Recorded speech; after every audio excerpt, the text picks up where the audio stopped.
Hi guys! Welcome back to my channel. At for today's video, gagawa naman tayo ng tulips bouquet. At ang gagamitin nating pambalot dito ay yung mga eco bag. Pero walang kinalaman yung talbos ng kamote dito dahil ito ay isasahog ko sa aming ulam. So anyway, yung mga eco bag na gagamitin natin, ito na yung mga yung mga nasira ng eco bag, yung may mga butas-butas na yung mga ilalim. Kesa naman itapon natin, so naisipan ko na lang gawin ko kayang pambalot ng ng tulips bouquet. Subukan natin kung maganda ba yung kalalabasan. So anyway, tatlong kulay ng eco bag to, yung violet, red, and orange. So sundan nyo na lang guys kasi tinime lapse ko para mas mabilis kasi pag hindi ko siya tinime lapse, ang bagal masyado. So sundan nyo na lang. Madali lang din naman sundan. So uumpisahan ko at uunahin ko muna dito yung kulay red. Ang ginawa ko kanina, hindi ko siya kasi hinati kanina guys. So, tinignan ko yung itsura. Ibinalot ko yung buong kulay red dito. Ang pangit tignan. So, kaya ang ginawa ko, hinati ko sa gitna. So, ganyan lang naman yung gagawin natin. No? Ang ginamit ko syempre pangkabit dito is tape na.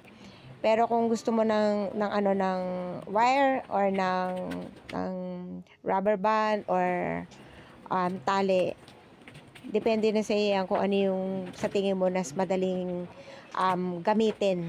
Natapos na ako sa unang layer. Tapos, ko muna itong mga maliliit na orange na ginawa ko kanina. So, gagawin din natin parang raffles. Nilagyan ko pa nga ng tape yung mga dulo. Para hindi kumalas. Pagkatapos, dito naman sa violet, same pa rin naman yung gagawin natin. Ipapalibot lang natin, ipapaikot lang natin to hanggang sa makover na natin lahat. Tinape ko lang maigi kasi syempre para hindi kakalas. Kaya kailangan higpitan mo lang din yung pagkaka-tape. Alam nyo ba, habang ginagawa ko to, nag-stop kasi ako kanina.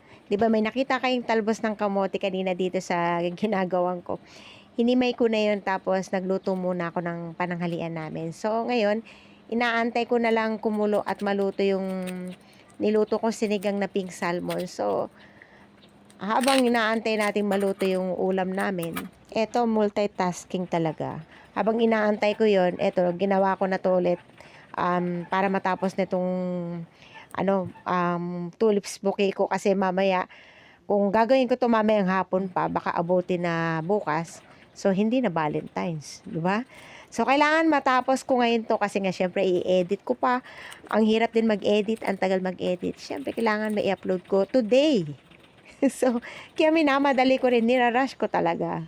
At syempre, habang ginagawa ko to guys, as always, magte-thank you po muna ako sa inyong lahat, no? Maraming salamat po sa matyagan yung panonood sa aking channel. At syempre, kung bago ka sa channel ko, baka naman, please don't forget to like and subscribe. And of course, don't forget to click the notification bell for new updates. So, eto na, balik tayo dito. Nilagyan ko ng rubber band. Kasi, ang gagawin ko kaya ako nilagyan siya ng rubber band, dito ko iipit yung yung ginawa nating parang mga raffles kanina. Sa tingin nyo ba parang parang komplikado ba? Parang mahirap bang gawin? Hindi naman din. Mas maganda pa nga pag may rubber band na kasi kita mo, na lang, iipit mo na lang siya, hindi mo na siya iti-tape. Kaya mas maganda, lang naman, madali lang naman, sinusungkit ko lang naman yung rubber band, then isusuot mo lang yan, diba?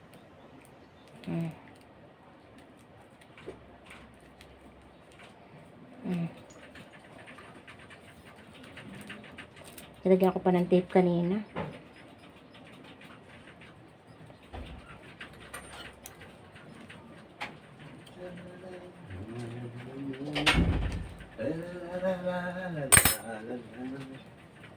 Dami ah.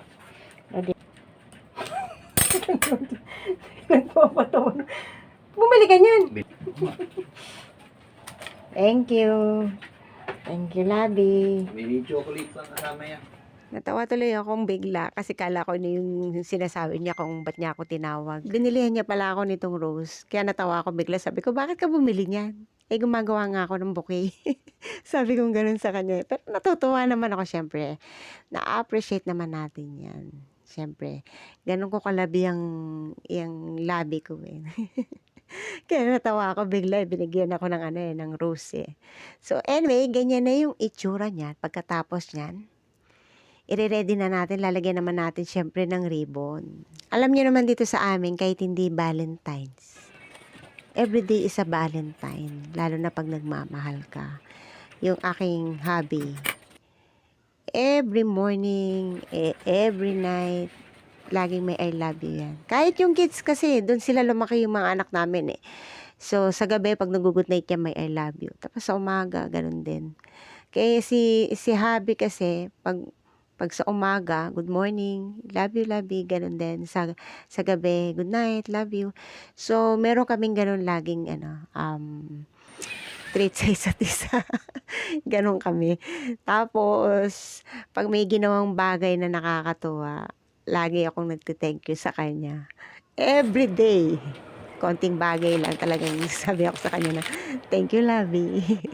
Ganun talaga, kailangan talagang siyempre wag mo kakalimutan kung ano yung kung ano ko yun nung nag-umpisa. So that's it. Eto na yung aking ginawang bouquet. 'Di ba? Ang cute niya, guys. Ang ganda niya, promise. Hindi mo hindi mo mapapansin o mahahalatang yung ginamit nating pambalot ay eco bag. Kasi ang ganda ng kulay niya, hindi siya hindi siya lumuma, hindi siya nag-fade. So, ang ganda tignan, 'di ba? That's it, guys. I hope nag-enjoy kayo sa aking video for today. Happy Valentine's Day. Happy Hearts Day. Stay in love. Be in love. Maraming salamat po. God bless everyone. Diyos mabalos. Bye-bye.